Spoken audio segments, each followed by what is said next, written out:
Bonjour à tous, c'est Vivi Moon. Je vous présente l'oracle d'Alice au Pays des Merveilles de Carole Anne Ekenazi et de Paolo Barbieri.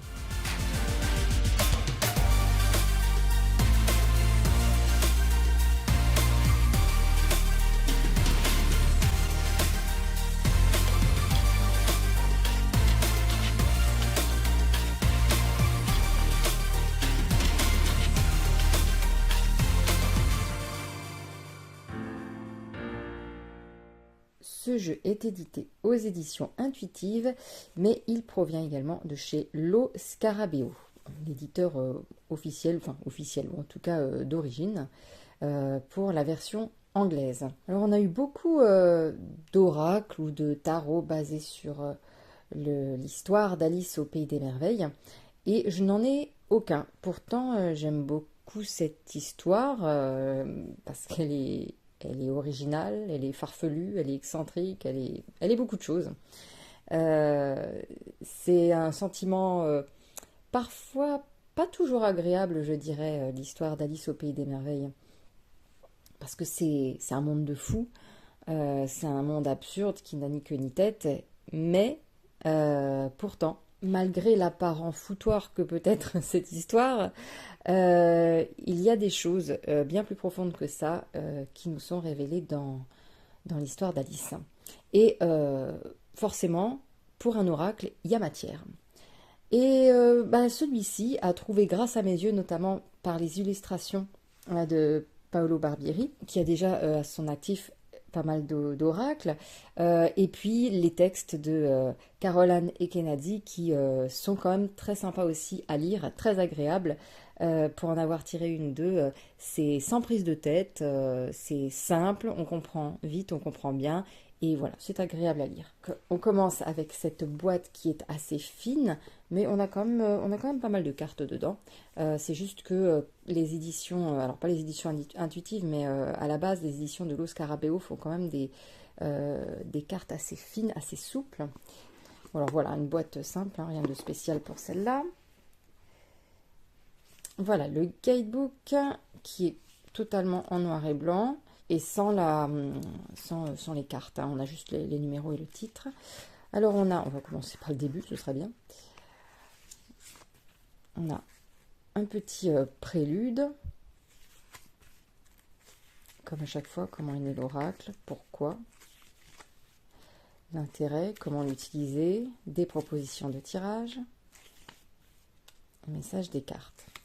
Alors, pour les messages des cartes, de toute façon on fera un petit tirage.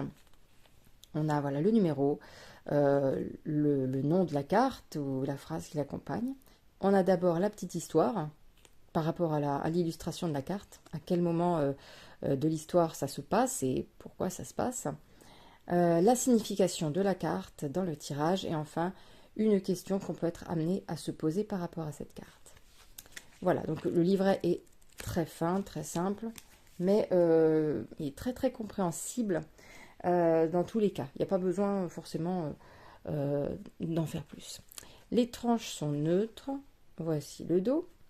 On est sur quelque chose d'un peu brillant. Ça glisse vachement bien. Alors j'ai déjà utilisé, donc c'est pas dans l'ordre. Et on va y aller. Les illustrations sont quand même superbes. Je trouve qu'elles dépeignent bien l'ambiance d'Alice.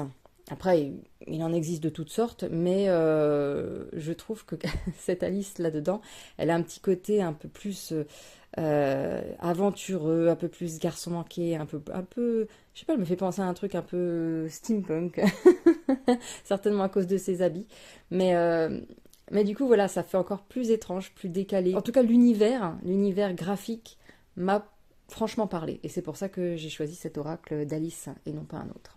Donc on est parti avec la porte dans l'arbre. L'invitation inattendue. La fausse tortue. Le griffon. La petite souris. Dans le terrier du lapin. La reine Alice. Le valet de cœur. Humpty Dumpty. Flippant. Un lapin bien habillé. Enfin, non, il est un peu à poil en bas quand même. Se réveiller. Vous voyez, c'est une Alice quand même qu'on n'a pas l'habitude de voir. Elle a l'air un peu plus mature. Et en même temps, je la trouve un peu paumée. Alors certainement à cause de l'expression de son visage qui est souvent un peu la même, mais ouais, je la trouve un peu paumée et ça correspond bien. Elle a l'air déphasée, ce qui est très bien avec l'univers justement. Un flacon bois-moi. Le chapelier fou. Ce qui est étonnant, c'est qu'il a un chapeau qui un peu fait penser, je trouve, à la reine de cœur. Grandir et évoluer. Une drôle de troupe. La chenille qui fume. Elle est flippante. Ah, elle est superbe, hein, l'image, mais elle fait flipper, franchement. Rose peinte. Une fille ou un serpent. Ça aussi, ce sont parfois des images qui mettent pas forcément super à l'aise, hein, je trouve. Le morse et le charpentier. Dans le Alice au Pays des Merveilles de Disney, l'histoire du morse et du charpentier m'avait toujours profondément traumatisée, si je puis dire. J'avais toujours trouvé cette histoire horrible pour ces pauvres huîtres, en fait. Ça m'avait froid dans le dos. La quadrille des homards. Bill le lézard. La reine de cœur. Jouer au croquet. Le chat de Cheshire, bien sûr. Je suis contente qu'il ait été représenté comme ça. C'est le chat préféré quand il est comme ça, dans cette couleur. Utiliser de l'encre. Le roi de cœur. Je ne sais pas si vous avez remarqué, mais il y a des cartes qui sont un petit peu comme ça, désaturées au niveau des couleurs. Et autant, il y en a d'autres qui sont plus colorées. Je sais pas si c'est un parti... Enfin, je sais pas s'il y a une raison derrière tout ça. Je ne sais pas. Mais voilà, je trouvais ça assez étonnant, en fait, ces différences. La duchesse. La reine blanche. Un thé de fou. Tweedledee et Tweedledum. Ou Tweedledum et Tweedledee, bref.